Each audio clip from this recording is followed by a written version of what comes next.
கோவை தமிழ்நாடு வேளாண்மை பல்கலைக்கழகத்தில் இயற்கை வேளாண்மைக்கு மேலோங்கும் புதிய முயற்சியாக நம்மாழ்வார் இயற்கை வேளாண்மை ஆராய்ச்சி மையம் சார்பில் வரும் ஆகஸ்ட் 7ஆம் தேதி வியாழக்கிழமை அன்று ஒருநாள் உயர்ம வேளாண்மை கட்டண பயிற்சி அளிக்கப்படுகிறது.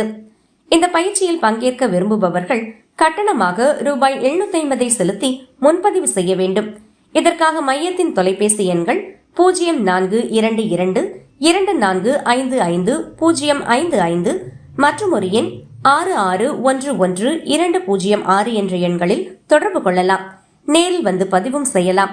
பயிற்சியில் உயர்ம வேளாண்மை தொடர்பான முழுமையான தகவல்களும் தொழில்நுட்பங்களும் செயல்முறை விளக்கத்துடன் பயிற்சியாளர்களுக்கு கற்றுத்தரப்படும் என தெரிவிக்கப்பட்டுள்ளது. மேலும் பயிற்சி முடிவில் பங்கேற்பாளர்களுக்கு உயர்ம வேளாண்மை தொடர்பான புத்தகமும் சான்றிதழும் வழங்கப்படும் என்றும் மையத்தின் பேராசிரியர் மற்றும் தலைவர் அறிவித்துள்ளார்.